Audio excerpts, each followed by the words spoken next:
السلام عليكم ورحمة الله وبركاته.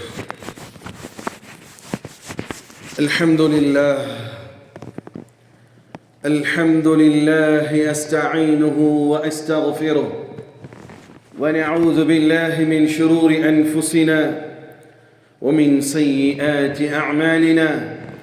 من يهده الله فلا مضل له ومن يضلله فلا هادي له، وأشهد أن لا إله إلا الله وحده لا شريك له، وأشهد أن سيدنا ونبينا ومولانا محمدًا عبد الله ورسوله صلى الله عليه وعلى آله وصحبه وسلم تسليمًا كثيرًا.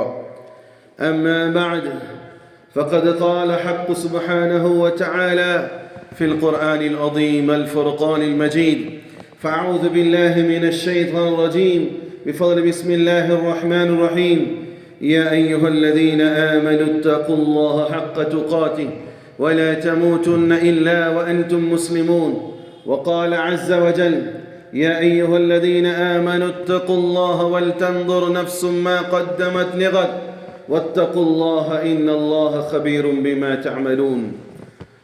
وقال رسول الله صلى الله عليه وسلم: بني الإسلام على 5: شهادة أن لا إله إلا الله وأن محمد رسول الله وإقام الصلاة وإيتاء الزكاة والحج وصوم رمضان، أو كما قال عليه الصلاة والسلام: اللهم رب اشرح لي صدري ويسر لي أمري واحلل عقدة من لساني يفقه قولي. ربي زدني علما وارزقني فهما. ربي يسر ولا تعسر وتمم لنا بالخير. புகழும் புகழ்ச்சியும் வல்லவன் அல்லாஹ் ஒருவனுக்கு மாத்திரம் உண்டாகட்டுமாக. சாந்தியும் சமாதானமும் இவ்வுலகை சத்தியத்தின் பால் ஈர்த்த உத்தம நபி ஸல்லல்லாஹு அலைஹி வஸல்லம் அவர்கள் மீதும், அன்னாரின் குடும்பத்தாரின் மீதும், அவர்களை முற்றிலுமாக அடிபணிந்து நடந்த சத்திய தோழர்கள் சஹாபாக்கள் மீதும், இங்கு அமர்ந்திருக்கக்கூடிய உங்கள் மீதும் என் மீதும் உலகத்தில் வாழக்கூடிய அத்துணை மக்கள் மீதும் அல்லாஹ்வுடைய சாந்தியும் சமாதானமும் என்றென்றும் நின்று நிலவட்டுமாக. பிரியமான சகோதரர்களே, இன்றைய தினம் முஹர்ரம் மாதத்தினுடைய முதலாவது பிறையிலே இருக்கின்றோம். பொதுவாக இஸ்லாம் அதை கற்றுக் கொடுக்கல. ஆனால் பொதுவான ஒரு வழக்கம் என்னன்னு சொன்னால், ஏதாவது செய்யும்போது ஒரு டேட்டை கணக்கில் ஞாபகம் வச்சுக்கிறது, அல்ல அதிலிருந்து ஏதாவது நல்லது செய்யலாங்கிறது. நிறைய பேருக்கு சில டேட்டே ஞாபகம் இருக்காது. அதில் குறிப்பாக ஆம்பளைங்கிட்ட கல்யாண டேட் கேட்டால் அது பெரும்பாலும் தெரியாது. இதுலேயே குடும்பத்தில் குழப்பம் வரும், கல்யாண நாள் கூட தெரியலையேன்னு. சில பேர் பிறந்த நாள்களை அது ஒரு காரணமான நாளாக வச்சு அதுலேருந்து ஏதாவது நல்லது செய்வாங்க, பர்த்டே அன்னைக்கு. சில பேர் நியூ இயராக வைத்துக்கொண்டு நியூ இயர்லேருந்து நைட்டு சொல்லுவான், மாப்பிள்ளை இன்னைக்கு நாளைக்கு நியூ இயர் ஃபஸ்ட் டேட்லேருந்து இன்னியோட இந்த சரக்கு போட நிப்பாட்டுறது தான், அப்புறம் இனிமேல் வாழ்க்கையில் குடிக்கவே மாட்டேங்குவான் குடிக்காரன். அவன் குடித்து நிப்பாட்டுறதே காலைல 5 மணிக்கு, அப்புறம் எங்கிட்டு நிப்பாட்டுறது. இப்படியாக ஏதாவது நல்லது செய்வதாக ஒரு நாட்களை குறித்து துவங்குவது என்பது இது ஒரு மனித இயல்புகளாக இருப்பதை பார்க்கிறோம். அதன் அடிப்படையில் இன்ஷா அல்லாஹ் முஹர்ரம் மாதத்தினுடைய முதலாவது நாளாக இருக்கக்கூடிய நாம் நல்லவைகளை செய்வது என்பதை உறுதி கொள்வோம். அதிலையும் குறிப்பாக நாம் முஸ்லிம்களாக இருக்கிறோம், இஸ்லாத்தை எந்த அளவுக்கு நேசிக்கிறோம் என்பதை பார்க்கணும். இஸ்லாத்தை எந்த அளவுக்கு நேசிக்கிறோம். போகிற போக்கில் தீன்தாரி தான் நம்மெல்லாம் ஒன்றுத்தா, நம்ம முஸ்லீம்கள் தான், இதெல்லாம் இந்த டைலாக் எல்லாம் புளிச்சு போச்சு கேட்டு. நீ உன் மார்க்கத்தை எந்த அளவுக்கு நேசிக்கிறாய்? என்னை பார்த்தும் உங்களை பார்த்து நான் கேட்கிறேன், நீங்கள் இந்த மார்க்கத்தை எந்த அளவுக்கு நேசிக்கிறீர்கள்? வெளிப்படையான நேசமா, உளப்பூர்வமான நேசமா, தேவைக்கேற்ற நேசமா, தேவையில்லாத பொழுதும் நேசமா, அல்லது நேசித்திருந்தால் அதற்காக நீங்கள் இந்த மார்க்கத்திற்கு என்ன செய்தீர்கள் என்பதை பற்றி யோசித்து இன்றிலிருந்து நீங்கள் பெற்றிருக்கக்கூடிய மார்க்கத்தை நேசிப்பவர்களாக மாறுங்கள். அதனுடைய துவக்கமாக ஆயிஷா சித்திகா ரலியல்லாஹு தஆலா அவர்கள் அறிவிக்கின்றார்கள், சபைகளிலே உமரை பற்றி பேசுங்கள் ரலியல்லாஹு தஆலா. சபைகளில் இந்த சபையாக இருந்தாலும் என்ன செய்யுங்க, ஆயிஷா அம்மா சொல்றாங்க, உமர் அவர்களை பற்றி பேசுங்கள். காரணம், உமரை பற்றி எங்கு பேசப்படுகிறதோ அங்கு நீதத்தை பற்றி பேசப்படுகிறது. எங்கு நீதத்தை பற்றி பேசப்படுகிறதோ அங்கு அல்லாஹ்வை பற்றி பேசப்படும். ஆகையினால் நீங்கள் உமரை பற்றி பேசுங்கள். பிரியமான சகோதரர்களே, சகோதரிகளே, அந்த அடிப்படையிலே இன்றைய முஹர்ரம் மாதத்தினுடைய 1வது பிறையாக இருப்பதால் இன்றைய தினத்தை உமரை கண்டு துவங்குவோம் என்பதனுடைய பறைசாற்றும் விதமாக ஹலீஃபா உமர் ரலியல்லாஹு தன்னுடைய வாழ்க்கை வரலாற்றில் இருக்கக்கூடிய சில படிப்பினை தரக்கூடிய சம்பவங்களை பார்க்கலாம். சஹாபாக்கள் இஸ்லாத்தை ஏற்றார்கள், முழுமையாக இஸ்லாத்தை விரும்பினார்கள். இன்னைக்கு நம்முடைய விருப்பம் பர்சனலாக நான் யோசிக்கணும், கொஞ்சம் நீங்கள் ஒரு செகண்ட் கொடுக்குறேன், நீங்கள் இஸ்லாத்தை எந்த அளவுக்கு நேசிக்கிறீர்கள் கொஞ்சம் நீங்களாக யோசிங்க. உங்கள் நெஞ்சத்தில் கை வச்சு நீங்கள் எப்படி நேசிக்கிறீங்க, இல்லை வேடம் போட்டுட்டு இருக்கிறீங்களா என்பதை பாருங்கள். இஸ்லாத்தை நேசிப்பதாக இருந்தால் அந்த உண்மையான நேசத்தினுடைய தாக்கம் எப்படியெல்லாம் இருந்தது என்பது பார்ப்போம். சவர்லை பெருமானார் ஸல்லல்லாஹு அலைஹி வஸல்லம் அவர்கள் இஸ்லாத்தை மக்களுக்கு மத்தியிலே பிரச்சாரம் செய்தார்கள், பறைசாற்றினார்கள். குறிப்பிட்ட சில மக்கள் அதனை ஏற்றார்கள். அதிலையும் குறிப்பாக அபூபக்கர் சித்தீக் ரலியல்லாஹு தஆலா அவர்கள் இஸ்லாத்தை ஏற்றார்கள். ஏற்றதனுடைய விளைவு இஸ்லாத்தை ஆழ் மனதிலே நேசித்ததால் இஸ்லாத்தினுடைய ஜுவாலை அவர்களுக்குள்ளால் பொறுக்க முடியவில்லை, மறக்க முடியவில்லை, மறுக்க முடியவில்லை, அமுக்கி வைக்க முடியவில்லை. மாறாக அதனை காபாவினில் மேலே ஏறி நின்று சொன்னார்கள், கூலு லா இலாஹ இல்லல்லாஹ் துஃப்லிஹூன், மக்களே லா இலாஹ இல்லல்லாஹ் என்ற திருக்கலமாவை சொல்லி நீங்கள் வெற்றி பெறுங்கள் சொன்னார். அதற்கு பலனாக என்ன கிடைத்துச்சு? மாலைகள் போட்டு வரவேற்கப்பட்டதா? மாலைகள் போட்டு வரவேற்கப்பட்டதா? உண்மையை சொன்னீர்கள் அபூபக்கர் அவர்களே என்ற அவர்களை புகழ்ந்து பாடப்பட்டதா? மாறாக அந்த சமூகம் முழுவதுமாக நின்று ஹஜ்ரத் அபூபக்கர் சித்தீக் ரலியல்லாஹு தஆலா அவர்களை அசிங்கப்படுத்தியது மட்டுமல்ல, அடித்தும் நொறுக்கினார்கள். எந்த அளவுக்கு என்று சொன்னால், அவர்களுடைய முகம் சரியானதாக ஆகிவிட்டது. சொல்ல போனால் கண்ணெல்லாம் அடிச்சு அடியில் வீங்கி போய் முடிகள்லாம் பறிக்கப்பட்டு ஒரே ஃபேஸ் மாதிரி ஆயிடுச்சு. கண்ணு திறக்க முடியாமல் மூஞ்சிலாம் அடிபட்டு உடம்பெல்லாம் காயப்பட்டு அபூபக்கர் சித்தீக் ரலியல்லாஹு தஆலா அவர்களே குறைஷிகள் அவ்வளோ வேதனைப்படுத்துறாங்க. இந்த செய்தி தெரிந்து அவர்களுடைய சமூகம் பனு தைம் ஓடி போய் ஹஜ்ரத் அபூபக்கர் சித்தீக் ரலியல்லாஹு தஆலா தூக்குறாங்க. தூக்கி ஏலான் செய்கிறாங்க. என்ன செய்கிறாங்கன்னு சொன்னால், ஒரு கால் அபூபக்கர் சித்தீக் அவங்களை தூக்கும்போது சுயநிலவு கூட கிடையாது, அப்படியே என்ன செய்கிறாரு, மயங்கி விழுந்து கிடக்கிறாரு. தூக்கும்போது ஒரு அறிவிப்பு செய்கிறாங்க, ஒரு கால் அபூபக்கர் இறந்து விட்டால் உத்துபாவை நாங்கள் அபூபக்கருக்கு பதிலாக கொலை செய்வோம் என்ற ஒரு அறிவிப்பை செய்துவிட்டு அபூபக்கர் சித்தீக் ரலியல்லாஹு தஆலா அவர்களை தூக்கிட்டு போகிறாங்க.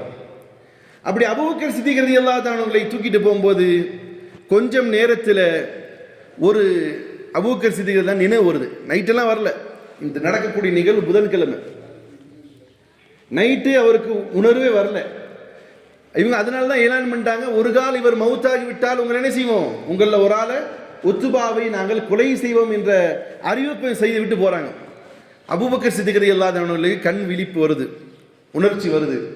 கண் முழித்ததுமே கேட்டார்கள், மாதா ஃபஅல ரசூலுல்லாஹி ஸல்லல்லாஹு அலைஹி வஸல்லம், என்னுடைய தூதர் ஹபீப் முஹம்மது ஸல்லல்லாஹு அலைஹி வஸல்லம் என்ன செய்துக்கிட்டு இருக்கிறாங்க, என்ன எப்படி இருக்கிறாங்க, என்ன இப்படி அடிச்சிட்டாங்களே அவங்களுக்கு என்ன ஆச்சுங்கிற மாதிரி கவலையில் கேட்குறாங்க.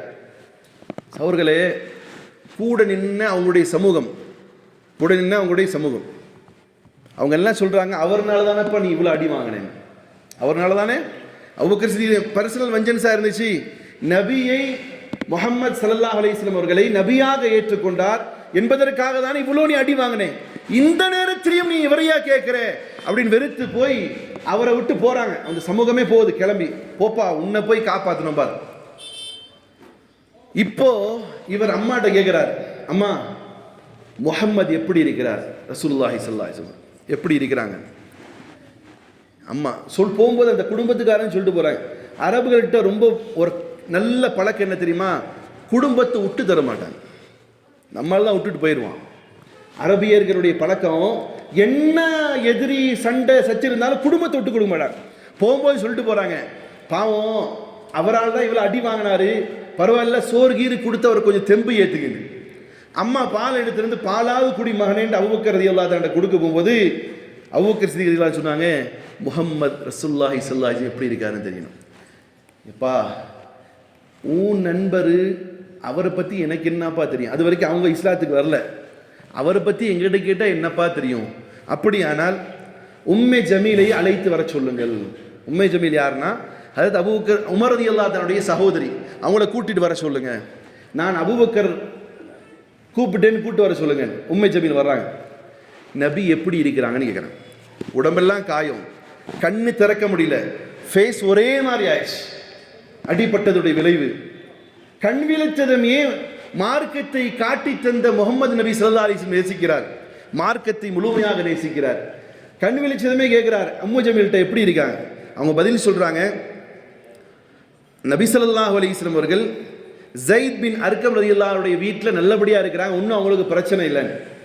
நீங்கள் வாயால் சொல்வதை நான் நம்ப மாட்டேன், மாறாக என்னை அழைத்து செல்லுங்கிறாங்க. இன்னைக்கு நீங்கள் பார்க்கலாம் கிளாக் டவர், அதுக்கு பக்கத்தில் தான் அபூபக்கர் சித்திக் ரலியல்லாஹு அன்ஹுடைய வீடு, அக்ரம் ரலியல்லாஹு அன்ஹுடைய வீடு மிஃப்லான்னு சொல்லுவாங்க, மிஸ்ஃபிலா பிரிட்ஜ்னு சொல்லுவாங்க, அந்த இடத்துல இருக்கு. அங்கிருந்து அர்கம் ரலியல்லாஹு அன்ஹுடைய வீட்டுக்கு போகணுண்டு அபூபக்கர் சித்திக் ரலியல்லாஹு அன்ஹு சொல்றாங்க. காயங்களால் நடக்க கூட முடியல, ஆனாலும் தாயாருடைய புஜத்தில் ஒரு கையும் உம்மே சலமா ரலியல்லாஹு அன்ஹுடைய புஜத்தில் ஒரு கையும் போட்டுக்கிட்டு அபூபக்கர் சித்திக் ரலியல்லாஹு அன்ஹு அவர்கள் முஹம்மது ஸல்லல்லாஹு அலைஹி வஸல்லம் அவர்களை பார்க்க ஸைத் பின் அர்கம் ரலியல்லாஹு அன்ஹுடைய வீட்டுக்கு வராங்க. வந்து முஹம்மது ஸல்லல்லாஹு அலைஹி வஸல்லம் அவங்களை பார்க்குறாங்க. பார்த்ததுமே நபி ஸல்லல்லாஹு அலைஹி வஸல்லம் அழுக ஆரம்பிக்கிறாங்க. இப்படி என் சகோதரனை தாக்கி இருக்கிறீங்களே படுபாவிகளா அப்படின்னு நபியும் அழுகிறாங்க. அபூபக்கர் சித்திக் ரலியல்லாஹு அன்ஹு அழுகிறாங்க. ரெண்டு பேரும் அழுதுகிட்டு இருக்கும் பொழுது அந்த நேரத்தை சரியாக பயன்படுத்தி கொண்ட அபூபக்கர் சித்திக் ரலியல்லாஹு அன்ஹு சொல்றாங்க, யா ரசூலல்லாஹ், என்னுடைய தாயார் இன்றும் இஸ்லாத்தை ஏற்றுக்கொள்ள, அவங்களுக்காக துஆ செய்யுங்க. சார் அடிப்பட்டது இப்போ ஒன்றும் இல்லை, ஒரு சகோதரன் ஏதோ ஒரு மார்க்கத்துக்காக ஒன்று சின்ன ஒரு இழப்பு செஞ்சுட்டான்னு வைங்க, அவன் சாவர வரைக்கும் சொல்லி காட்டு, நான் இந்த சமூகத்துக்காக இது செஞ்சேன், நான் இந்த சமூகத்துக்காக செஞ்சேன். இங்கே இரத்த வெள்ளத்தில் கடக்கும் பொழுதும் கூட அவருடைய விஷன் எண்ணம் மார்க்கத்தை நேசித்தார் என்பதனுடைய வெளிப்பாடு. யார சொல்ல, என் தாயாருக்கு களிமா சொல்லி கொடுங்க, அவன் இன்னும் இஸ்லாத்தை ஏற்றுக்கல, இஸ்லாத்திலே அவரை அழைப்புங்கள். நபி துவாவுக்காக கரத்தை ஏந்துறாங்க, தாயார் களிமா சொல்றாங்க. இந்த மிக மோசமான சூழ்நிலையிலே அபூபக்கர் சித்திக் ரலியல்லாஹு அன்ஹு பார்த்து முஹம்மது ஸல்லல்லாஹு அலைஹி வஸல்லம் அழுதவாறு துஆ செய்றாங்க, அல்லாஹும்ம ஐஸல் இஸ்லாம பி அஹதில் அரபை அம்ரை. யா அல்லாஹ், நான் இடத்துல துஆ செய்கிறேன், மார்க்கத்தை இரண்டு அம்ர் உடைய பெயரை வைத்திருக்கக்கூடியவர்களை கொண்டு கண்ணியப்படுத்து. ஒருவருடைய பெயர் ஹஸ்ரத் உமர் பின் கத்தாப், மற்றவருடைய பெயர் அம்ர் பின் ஹிஷாம். அவருடைய பெயர் தான் பிற்காலத்தில் அபூ ஜஹில், முட்டாளின் தந்தை என்று பெயர் வந்தது. அல்லாஹ் துஆ செய்கிறார். ரெண்டு அம்ர் இருக்காங்க, ரெண்டு பேரும் பலசாலிகள். மக்கால உமர் ரலியல்லாஹு அன்ஹு என்ன செய்கிறாரு, நல்ல ஒரு பலசாலியான ஒரு ஃபைட்டராக இருக்கிறார். அபூ ஜஹல் அவனுடைய பேர் மக்களால் வைக்கப்பட்ட, நபியால் வைக்கப்பட்ட பேர் அபூ ஜஹல். அவனுடைய ரியல் நேம் வந்து அம்ர் பின் ஹிஷாம். இந்த ரெண்டு அம்ருகள்ல ஒரு ஆளை கொடு, எனக்கு சாய்ஸ் கொடுத்தேன்னா உமரை நான் இடத்துல கேட்கிறேன் அல்லான்னு கேட்குறாங்க. அன்றைய கேட்கக்கூடிய அன்றைய இரவு தான் ஒரு மிகப்பெரிய மீட்டிங் நடக்குது மக்காவில். என்ன தெரியுமா, போற போக்க பார்த்தா முகமது அவர்கள் ஸல்லல்லாஹு அலைஹி வஸல்லம் அவர்கள் தன்னுடைய அழைப்பு பிரச்சாரத்தை மிகவும் தீவிரப்படுத்தி வச்சிருக்கிறாரு. மக்கள் எல்லாம் இஸ்லாத்தின் பக்கமாக போயிடுவாங்கிற அச்சம் இருக்கு. என்ன செய்யலாம், அவருக்கு எதிரான மீட்டிங் நடக்குது. அந்த மீட்டிங்கில் உட்கார்ந்து இருக்கக்கூடியவர்ல ஒருத்தர் தான் உமர் ரலியல்லாஹு அன்ஹு. எங்க உட்கார்ந்துருக்காரு, எதிரிகளுடைய ஆலோசனை கூட்டத்தில் உமரும் உட்கார்ந்து இருக்கிறார். எழுந்து சொன்னார், என்னையா இவ்வளவு நாளாக பேசிட்டே இருக்கீங்க, அவரை போட்டு தள்ளுறதுதான் முடிவுங்கிறார். ஏன்னா அரபு மக்களுடைய, நான் சொன்னேன் பாருங்க, ஃபர்ஸ்ட் சண்டையெல்லாம் விடுவாங்க, கொலை செய்கிற விஷயத்தில் ரொம்ப யோசிப்பாங்க. ஏன்னா பரம்பரை என்ன செய்வாங்க, அதற்கு பதில் வாங்கிட்டே இருப்பாங்க. அதுவும் குறிப்பாக பனு ஹாஷிமு பனு முத்தலிஃபு இந்த பரம்பரை ரொம்ப கண்ணியமான ஒரு குடும்பம். இவங்ககிட்ட போய் நம்ம சண்டையெல்லாம் போட முடியாது. எல்லாம் யோசிக்கிறாங்க. எழுந்து நின்று சொல்கிறார் உமர் ரலியல்லாஹு அன்ஹு அவர்கள், இன்றைய தினம் நான் முஹம்மதை ரசூலுல்லாஹி ஸல்லல்லாஹு அலைஹி வஸல்லம் அவர்களை வெட்டி வருவேன். உடனே சபையார்லாம் சொல்றாங்க, ஆமா உமரே, நீ தான் இது கரெக்டான ஆள், நாங்கெல்லாம் எங்கே போய் இந்த பனு ஹாஷிம் கிட்ட சண்டை போறது, நீ தான் சரியான ஆளுன்னு இன்னைக்கு கொஞ்சம் முறுக்கேற்றி விடுறாங்க. வாளை உரியவர்களாக நபி ஸல்லல்லாஹு அலைஹி வஸல்லம் அவர்களை கொலை செய்வதற்காக உமர் ரலியல்லாஹு அன்ஹு வந்து கொண்டிருக்கிறார்கள். நடு வீதியிலே பார்க்கிறார் நுஐம் பின் மஸ்ஊத் ரலியல்லாஹு அன்ஹு. எங்கே உமரே, ரொம்ப ஃபோர்ஸா போயிட்டீங்க, கையில கத்தி, மூஞ்சிலெல்லாம் பார்க்க ரொம்ப வெறி, எங்கே போறீங்க? வேற ஒன்றும் இல்லை, முஹம்மது ஸல்லல்லாஹு அலைஹி வஸல்லம் அவர்களை கொலை செய்ய போறேன். இவருடைய ஆதிக்கம் அதிகமாயிருச்சு, அவர்கிட்ட எல்லாம் போயிட்டு பையத் செய்கிறாங்க, இஸ்லாத்துக்கு வர்றாங்க, இன்னைக்கு அவரை போட போறேன். அப்படியா, ரொம்ப வீரம் உமரே, அதெல்லாம் அப்புறம் இருக்கட்டும். உன் தங்கச்சி அந்த அம்மா இஸ்லாத்தை ஏற்றுக்கிச்சு, உங்க மச்சான் அவரு இஸ்லாத்தை ஏற்றுக்கிட்டாரு, ஃபர்ஸ்ட் அவரை போய் கவனிமையா, அப்புறம் முஹம்மது ஸல்லல்லாஹு அலைஹி வஸல்லம் போறியாமா? அவர் மேல இந்த கோம் அப்படியே தங்கச்சி மேல மாறுது. என் குடும்பத்தில் ஒரு ஆளா, நேரா வீட்டுக்கு போறாரு. அந்த நேரத்தில் தான் குர்ஆனுடைய கிளாஸ் நடந்துட்டு இருக்கு மறைவாக.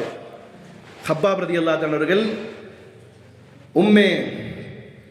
ஹஜ்ரத் உமர் ரலியல்லாஹு அன்ஹுடைய சகோதரியாக இருக்கக்கூடிய உம்மே சலமா ரலியல்லாஹு அன்ஹா, உம்மே ஜமீல் ரலியல்லாஹு அன்ஹா அவர்களையும், அதே போன்று அவருடைய மச்சான் சயீத் பின் ஸைத் ரலியல்லாஹு அன்ஹு குர்ஆன் கிளாஸ் எடுத்துட்டு இருக்கார், குர்ஆன் ஓதிட்டு இருக்காங்க.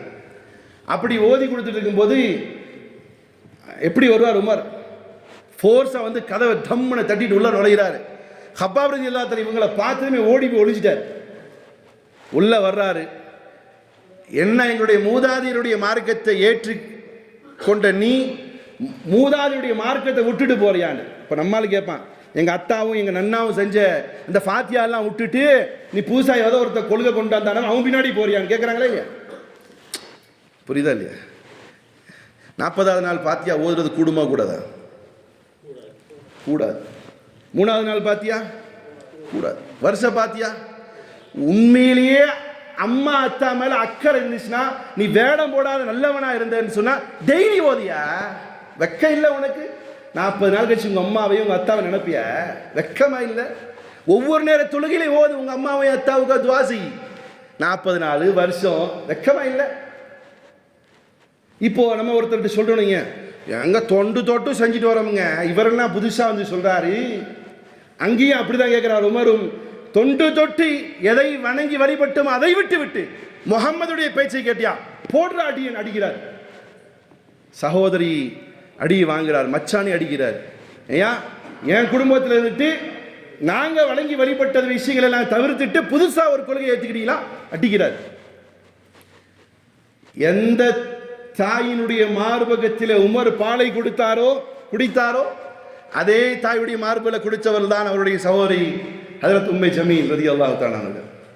சொன்னாங்க, அண்ணே எவ்வளோ நாள் அடிச்சுக்கோ, உன் அம்மா தான் என் அம்மா, உனக்கு என்ன ஆத்திரமும் கோபமும் இருக்குமோ அதே ஆத்திரமும் கோபம் எனக்கு இருக்கு, நான் உறுதி கொண்டவளாக இருக்கேன், நீ எவ்வளோ அடிச்சாலும் அந்த அடியை வாங்கி கொண்டு சத்தியத்தில் நிலைத்திருப்பேன்.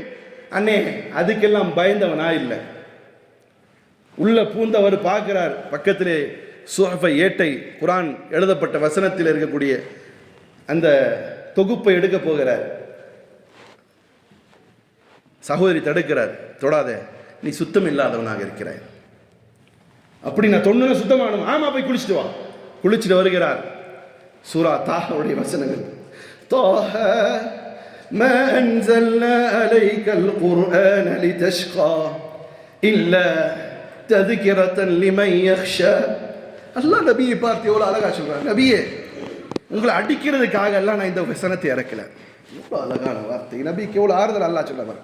மா அன்ஸல்னா, நான் இறக்கவில்லை, மா அன்ஸல்னா அலைக்கல் குர்ஆன் லிதஷ்கா, உங்களை துன்பப்படுத்துறதுக்காக நான் இந்த குர்ஆனை இறக்கல நபியே. இல்லா தذكرةً لمن يخشى, மறுமை தினத்தை அஞ்சக்கூடியவர்களுக்கு நல்லுபதேசமாக இந்த குர்ஆனை நான் இறக்கியிருக்கிறேன் நபியே. தன்சீல மிம்மன் ஹலகஸ் ஸமாவாதி வல் அர்த வஸ்ஸமாவாத்தில் உலா. இது யாரால் இறக்கப்பட்டது தெரியுமா? இந்த குர்ஆன் ஏதோ கவிஞன் எழுதியதல்ல, ஒரு படித்தவன் எழுதியதல்ல, வேற யாரோ ஒரு பெரியவன் எழுதியதல்ல. மாறாக இந்த குர்ஆன் தன்சீல மிம்மன் ஹலகல் அர்த வஸ்ஸமாவாத்தில் உலா, எவன் 7 வானத்தையும் 7 பூமியும் அண்ட சராசரத்தை படைத்தானோ அந்த ரப், அந்த இறைவன், அந்த அல்லாஹ், அந்த லார்ட், அந்த காட் இறக்கியதான் குர்ஆன் என்பதை குர்ஆனை சொல்லிவிட்டு அர் ரஹ்மான் அலல் அர்ஷி இஸ்தவா, அந்த இறைவன் எங்கே இருக்கிறான்? 7 வானம் கடந்து 7 வானம் கடந்து அர்ஷிலே அமர்ந்திருக்கிறான். இந்த வசனங்களை ஓதிக்கொண்டே வரும் பொழுது மூசா நபியுடைய வரலாறு வருகிறது. நீண்ட சம்பவம் சுருக்கமாக சொன்னால், ஃபலம்மா ஆதாஹா நூதிய யா மூசா, எப்பொழுது மூசா அலைஹிஸ்ஸலாம் அவர்களை நாம் அழைத்தோமோ, இன்னனி அன ரப்புக் ஃபக்லஅன அலைக இன்னக பில் வாதில் முகத்தஸி துவா, மூசா நபி அலைஹிஸ்ஸலாத்தை அல்லாஹ் அழைச்சான். அந்த சம்பவத்தையும் சொல்லி அதோடைய வசனம் ஓதிக்கின்றே இருக்கிறான். நான் உம்மை இறை தூதராக ஏற்று உங்களை தேர்வு செய்திருக்கிறேன். இந்த வசனத்தில் சொல்லிட்டு அல்லாஹ் பேசிய வசனம் வருது, இன்னனி அனல்லாஹ், இன்னனி அனல்லாஹ் லா இலாஹ இல்லா அன ஃபஅபுதுனி வஅகிமி ஸலாத லிذிக்ரி. இந்த வசனம் வருது எப்போ இன்னனி அனல்லாஹ் அப்படிங்கிற அந்த வார்த்தை வருதோ, உமருடைய நெஞ்சத்தில் இந்த வார்த்தை உள்ள இறங்குது. இன்னனி அனல்லாஹ், நான் தான் அல்லாஹ், லா இலாஹ, என்னை தவிர வணக்கத்திற்குரியவன் யாரும் இல்லை, அன, நான், என்னையே, ஃபஅபுதுனி, வணங்குங்கள். இந்த வார்த்தை கேட்டதுமே உமர் நடுங்குகிறார். ஒரு மாதிரியா உடம்பெல்லாம் புல்லரிக்குது, நடுங்குகிறார். இது என்னன்னு கேட்கிறார். இதுதான் வேதம், இதை பற்றி நான் தெரிந்து கொள்ள விரும்புகிறேன். அப்படியானால் முகம்மதிடம் ஸல்லல்லாஹு அலைஹி வஸல்லம் கூட்டு போறாங்க. தங்கச்சி இது கேட்டதுமே யார் ஒளிஞ்சு உட்கார்ந்திருந்தார்? ஹப்பாப் ரலியல்லாஹு அன்ஹு ஒளிஞ்சிருந்தாங்க. வெளியே வர்றாரு. உமரே, உனக்கு நன்மாராயமாகட்டும், நான் எண்ணுகிறேன் நேற்று இரவு நபி செய்த துவாவிலே உன்னுடைய ஹக்கிலே துவா ஒப்புக்கொள்ளப்பட்டதாக நினைக்கிறேன். Congratulation Umar, congratulation. வாங்க வாங்க. 3 பேரும் சேர்ந்து முஹம்மது ஸல்லல்லாஹு அலைஹி வஸல்லம் போறாங்க. நேரா நபி ஸல்லல்லாஹு அலைஹி வஸல்லம் சமூகத்துக்கு போகும்போது இவர் எப்படி வந்தார்? வீட்டுக்குள்ள வரும்போது எப்படித்தான் வந்தாரு? வரலாற்று எப்படி எழுதப்பட்டிருக்கு? உரிய வாளோடு வருகிறார். சமூகம் எங்க நிக்குது? நபி ஸல்லல்லாஹு எங்க? ஸைத் பின் அர்கம் ரலியல்லாஹு வீட்டுல இருக்கார். வாளை உருவிய நிலையிலே உள்ள வரும்போது சஹாபாக்கெல்லாம் பயந்து போய், நபியே உமர் வருகிறார், உமர் வருகிறார், கையில வாளோடு வருகிறார். ஹம்சாவை பார்த்து ஹம்சா ரலியல்லாஹு முன்னாடி நிற்கிறாங்க. ஹம்சா, உமர் வருகிறார், வாளோடு வருகிறார்.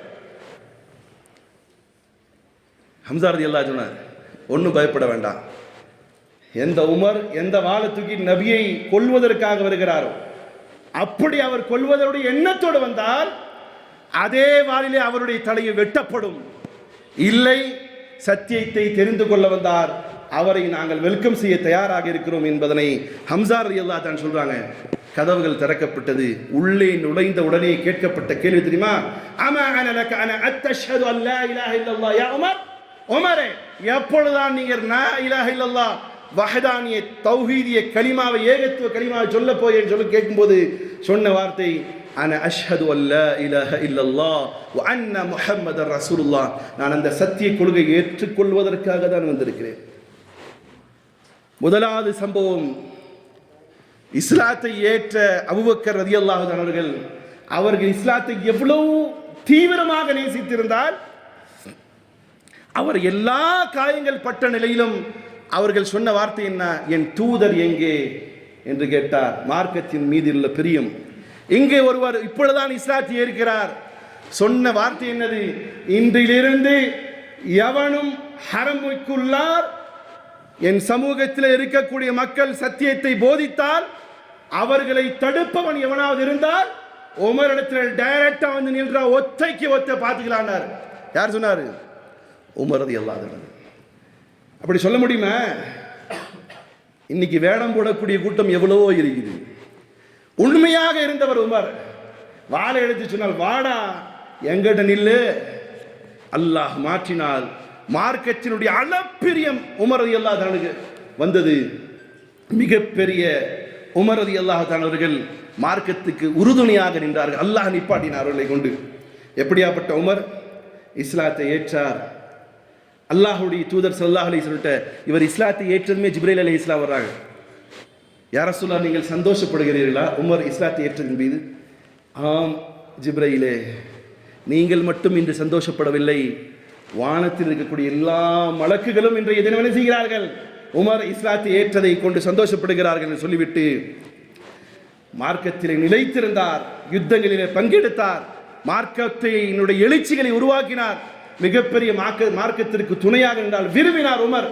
ஒரு கட்டத்திலே அதே உமர் ரலியல்லாஹு அன்ஹு ஹலீஃபாவும் ஆக்கப்பட்டார். மார்க்கத்தை நேசித்தார்கள். இன்னைக்கு நீங்களும் நானும் எப்படி இருக்கோம் பாருங்க. வேடம் போடுறோமா அல்ல உண்மையாகவே நேசிக்கிறோமா? மீண்டும் ஒரு முறை கேட்கிறேன் சகோதரர்களே, நீங்கள் முஸ்லிம்கள் என்ற பெயர் உடையவர்களாக இருக்கிறேன், நானும் முஸ்லீமாக இருக்கிறேன். நீங்களும் நானும் எந்த அளவுக்கு மார்க்கத்தை நேசிக்கிறோம்? எந்த அளவுக்கு யோசிச்சு பாருங்க தான். சும்மாவாது சும்மா அன்னைக்கு குல்லா ஒன்று மாட்டிக்கிட்டு ஜுப்பா ஒன்று போட்டுக்கிட்டு நானும் முஸ்லீம்டா, இந்த வேடமெல்லாம் இல்லை. உள் மனசில மார்க்கத்தை அவர் எவ்வளவு நேசித்திருந்தால் வாழை எடுத்துக்கொண்டு ஏன் கூட வாடா சண்டைக்கு. ஹலீஃபாவும் ஆக்கப்பட்டார். ஹலீஃபா ஆனது மட்டுமா, உலகம் அழியும் நாள் வரையிலும் அது போன்ற ஒரு நீதம் செலுத்தக்கூடிய ஒரு ஆட்சியான் வருவானா? அதுதான் நம்முடைய மகாத்மா காந்தி சொன்னாரா இல்லையா? உமரை போன்ற ஒரு ஆட்சி அதிகாரம் இங்கு நடக்காதா என்று ஏங்குகிறேன்னு சொன்னார். அவ்வளவு பெரிய உமர் அவருடைய காலகட்டத்திலே வீட்டு வேலை செய்து கொண்டிருந்தார். யாருக்காக? விதவைகள், அனாதைகளுடைய வீடு வீடா போய் வேலை செய்வார். எத்தனை 22 லட்சம் சதுர மீட்டர் பரப்பில் ஆட்சி செய்யக்கூடிய ஒரு அதிகாரியாக, ஜனாதிபதியாக இருந்தவர் எந்த ஒரு துணை இல்லாமல் கருவே மரையா என்னது மரப்பேருனா கருவேலை மரத்தினுடைய நிலையிலே தன்னந்தனியாக தூக்கி கொண்டு இருப்பார். எவ்வளவு பெரிய ஆட்சி! 22 லட்சம் சதுர மீட்டர் ஆட்சி செய்யக்கூடிய ஒரு ஜனாதிபதி, ஒரு அதிகாரி, ஒரு அரசன் எங்க தூக்கிட்டு இருக்காரு? திடீர்னு பார்த்தா அதே இடத்துல ஓடிட்டு இருக்காரு. அக்னஸ் பின் கைஸ் ரலியல்லாஹு தஆலா அவர்கள் ஓடி போறதை பார்த்துட்டு கேட்குறாங்க, யா உமர் எங்கே ஓடுறீங்க? கலீஃபத்து ரசூல் ஆச்சு, ஆட்சியாளரே, ஜனாதிபதி, எங்கே போறீங்க? வாவா அக்னஸ், கருவூலத்தினுடைய ஒரு ஒட்டகம் தொலைந்து போச்சு, அதை தேடிட்டு இருக்கேன். அந்த ஒரு ஒட்டகத்தில் எத்தனை முஸ்லீம்களுடைய ஹக்கு இருக்குன்னு தெரியாது, வா நீயும் சேர்ந்து தேடலாமே. எந்த உமர் மார்க்கத்தை உள்ளத்தில் நேசிட்டார். இன்னைக்கு நம்ம முஸ்லீம்களும் இந்த நேசிக்கக்கூடியதற்கு ஒரு பகட்டாக 1000 விஷயங்களை வச்சிருக்கோம். அதெல்லாம் சொல்லி உங்களுக்கு புரிய வைக்க முடியாது. காசு, பணம், பதவி, குடும்பம், வண்டி, வாகனம், வீடு இதெல்லாம் வச்சிருக்கிறோம். அங்கே மார்க்கம் மட்டுமே இருந்தது. கடைசியில் சொல்லும்போது உங்களுக்கு புரியும் நினைக்கிறேன். இந்த உமர் தன்னந்தனியாக தூக்கி கொண்டிருக்கிறார். எந்த பாதுகாப்பு அதிகாரியும் காவல்துறையும் இல்லை. ஆனால் இன்னைக்கு உள்ள அதிகாரிகள் ஓட்டு பிச்சை எடுத்து அதிகாரத்தில் அமர்ந்த ஆட்சியாளர்கள், அவர்களுக்கு முன்னால் பாதுகாப்பு வாகனம், பின்னால் பாதுகாப்பு வாகனம், வலதுபுறத்திலே பாதுகாப்பு வாகனம், இடதுபுறத்திலே பாதுகாப்பு வாகனம், மேலே பாதுகாப்பு வாகனம், இதெல்லாம் இருப்பதல்லாமல் அவர்கள் செல்லக்கூடிய வாகனம் புல்லட் ப்ரூஃப். இவ்வளோ புல்லட் ப்ரூஃப் கார்ல போறாரு. ஆனாலும் இவ்வளவு பாதுகாப்புகள் போடப்பட்டிருக்கு. ஏன் பாதுகாப்பு போடப்பட்டிருக்குது? அவர் ஜுல்ம் செய்திருக்கிறார், அநியாயம் செய்திருக்கிறார். உமர் அவ்வளவு பெரிய ஆட்சி பரப்பில் இருக்கக்கூடிய ஒரு ஆளுக்கும் அநியாயம் செய்யல.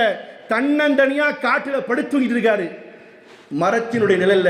இன்றைய ஆட்சியாளர்கள், அது சின்ன சின்ன வண்டு சுண்டக்கா பயல்கள ஆட்சியாளர்கள் ஆகட்டும், பெரிய உலகத்தில் நாதாண்டா பவர்ஃபுல் ஆட்சியாளர் சொல்லக்கூடிய எவனாக இருக்கட்டும், அவனுக்கெல்லாம் என்ன இருக்கு? ஜெட் பிரிவு பாதுகாப்புகள். அட ஆட்சிக்கே வராத சில நாதேரிகளுக்கும் கூட பாதுகாப்பு கொடுக்கப்படுகிறது என்று சொன்னால் அவர்கள் அநீதி செய்கிறார்கள், அநீதத்தினுடைய விளைவு அவர்களுக்கு ஏற்பட்டு விடுமோ என்ற நிலை. ஆனால் உமர் மார்க்கத்தை நேசித்தார், கலீஃபா ஆகினார். அந்த உமர் ரலியல்லாஹு தஆலா அவர்கள் இந்த முஹர்ரமுடைய மாதம் துவங்குறதுக்கு 4 நாளுக்கு முன்னாடி தான் மௌத்தான. அதை கொண்டு நம்முடைய இந்த முஹர்ரத்தை துவங்குவோம் என்பது என்னுடைய ஆசை. செய்வோம் இன்ஷா அல்லாஹ். இந்த நினைவோடு உமர் எப்படி தன்னுடைய வாழ்க்கை வாழ்ந்தார், உமர் ரலியல்லாஹு தஆலா மார்க்கத்தை எவ்வளவு நேசித்தார். இந்த உமர் ரலியல்லாஹு தஆலா அவர்கள் அவர் பெரிதாக தனக்கு மனதிற்குள்ளால் ஏற்றியது என்ன தெரியுமா? இஸ்லாம் மட்டுமே. அதற்கு உதாரணம் ரோமர் எம்பவர்மெண்ட்டை உடைத்தவர் உமர். ரோமர்களுடைய ஆட்சி அதிகாரங்களை உடைத்து அங்க இருக்கக்கூடிய எல்லா வஸ்துகளையும் மதீனாவுடைய காலடி தடங்களிலே கொண்டு வந்து போட்டவர். கைசர் கிஸ்ராவை உடைத்தவர், கிஸ்ராவுடைய சிம்மாசனத்தை உடைத்து தள்ளியவர், ரோமர்களுடைய ஆட்சிகளை தகர்த்தியவர், ஆலே சாசானுடைய அதிகாரத்தை உடைத்தவர், நௌஷேர்வானுடைய பொக்கிஷங்களை மதீனாவுடைய தெருக்களை கொண்டு வந்து போட்டவர், கிஸ்ராவினுடைய சொத்து சுகங்களை கனிமங்களை கொண்டு வந்து போட்ட உமர். அவர் எப்படி தெரியுமா இருந்தாரு? 14 ஒட்டுக்களுடைய உடைகளை போட்டுக் கொண்டிருந்தார். எத்தனை உடையில ஒட்டு இருக்கும்? நமக்கு என்ன நினைக்கிறோம்? சும்மா அன்னைக்கு நல்லா வெள்ளையும் சொல்லையும் போட்டு ஸ்ப்ரே அடிச்சு நம்ம போனதாண்டா கண்ணியம் நினைக்கிறோம். ஆனா உமருடைய உள்ளத்தில் எது தெரியுமா கண்ணியமா இருந்துச்சு? அதுக்கு ஒரு வரலாறு நிகழ்வை சொல்லி உங்களுக்கு புரிய வைக்கிறான்னு நினைக்கிறேன். இந்த உமர் அவருடைய காலத்திலே தான் பலஸ்தீனம் வெற்றி கொள்ளப்படுகிறது. அவருடைய காலத்தில் தான் பலஸ்தீனம் என்ன செய்யுது? வெற்றி கொள்ளப்படுகிறது. இன்னைக்கு கண்ணியம்ங்கிறத வேற மாதிரி நினைச்சிட்டு இருக்கிறோம். நேசம் வெளிப்படையாக குற்றச்சாட்டு வைக்கிறேன், நாம் வேடம் போடுகிறோம், மார்க்கத்தை நேசிக்கிறோம் என்பதனுடைய விஷயத்திலே உமர் மார்க்கத்தை நேசித்தார். ரலியல்லாஹு தஆலா அவர்கள் உண்மையாக நேசித்தார். கண்ணியம் எது என்பதை உமர் ரலியல்லாஹு உணர்ந்து வைத்திருந்தார்கள். கண்ணியம் எது சொல்றார் தெரியுமா? பைத்துல் முகத்தஸை சஹாபாக்கெல்லாம் சுற்றி வளைச்சு கைப்பற்ற போறாங்க. பைத்துல் முகத்தஸ் இப்ப நீங்க பாக்குறது இந்த டூம் மாதிரி கோல்டன் டூம் போட்டிருக்கு பாரு, அதுதான் நினைச்சிட்டு இருக்கிறோம் நிறைய பேர். பைத்துல் முகத்தஸ் என்பது ஒரு ஊர். பைத்துல் முகத்தஸ் என்பது ஒரு சுற்றளவில் இருக்கக்கூடிய மஸ்ஜித் அல்ல, அது ஒரு ஊர். சஹாபாக்கள் நபி உமர் ரலியல்லாஹு அன்ஹுடைய காலத்துல பைத்துல் முகத்தஸை கைப்பற்றுறதுக்கு ஆயத்தமாகி நெருங்கிட்டாங்க. அவங்க பைத்துல் முகத்தஸிலே கிறிஸ்தவர்கள் முழுமையாக ஒரு அரணை அமைத்து செவரெல்லாம் பெருசா கட்டி மேலே நின்று சொல்றாங்க, சஹாபாக்களே நீங்கள் இதை கைப்பற்ற வந்திருக்கிறீங்களான்னு கேட்குறாங்க. ஆமாங்கிறாங்க. அவங்க சொன்ன ஒரே வார்த்தை, பெருமக்களே ஒருபோதும் இந்த பைத்துல் முகத்தஸை நீங்கள் கைப்பற்ற முடியாது. கியாமத் வந்தால் நீங்கள் கைப்பற்ற முடியாது. உங்கள ஒரு ஆட்சியாளர் வருவார், நீதத்தை செலுத்தக்கூடிய ஆட்சியாளராக இருப்பார். அதுல உங்கள யாரையும் அப்படி நான் பார்க்கல. அப்போ அங்கே கவர்னராக இருக்கக்கூடிய ஒரு யாருன்னு சொன்னா அபு உபைதா பின் ஜர்ரா ரலியல்லாஹு அன்ஹு கவர்னராக இருக்கார். அவருடைய ஆட்சி கீழே தான் என்னது பைத்துல் முகத்தஸ் வருது, போய் நின்று இருக்கார். அப்ப அந்த கிறிஸ்துவ பாதிரிகள் சொல்கிறாங்க, உங்கள அந்த மாதிரி யாருமே தெரியல, எங்க வேதங்கள்ல சொல்லப்பட்ட ஒரு நபர் யாரும் உங்கள்கிட்ட இல்ல. அவர் வந்தா சண்டையின்றி ரத்தமின்றி பைத்துல் முகத்தஸ் உங்களுடைய கைகளில் வரும். இதை கேட்டதுமே அபு உபைதா பின் ஜர்ரா ரலியல்லாஹு அன்ஹு சொல்றாங்க, ஆஹா இவர் சொல்றாரு, எங்க இருக்காரு? எங்க தான் இருந்தாரு? எங்க இருந்தாரு? மதீனாவில் இருக்கார். யார்? ஒரு உமர் ரலியல்லாஹு அன்ஹு, நீதம் செலுத்தக்கூடிய ஒரு ஆட்சியாளர். ஒரு லெட்டர் போட்டு சொல்றார், உமர் அவர்களே நீங்க வராத வரைக்கும் என்ன செய்ய முடியாது, பைத்துல் முகத்தஸ் எங்க கையில வராது, நீங்க வாங்கன்னு லெட்டர் போட்டு விட்டுறார். கிளம்பி வர்றார் உமர் ரலியல்லாஹு அன்ஹு. வர்ற வழியில 2 பேர் வர்றாங்க. யார் வர்றாங்க தெரியுமா? ஒரு ஒட்டகம். வர்றது யார்? அவருக்கு என்ன, அவருடைய போஸ்டிங் என்னத்தா? உமர் ரலியல்லாஹு அன்ஹு போஸ்டிங் என்ன? ஜனாதிபதி. எப்படி வராரு?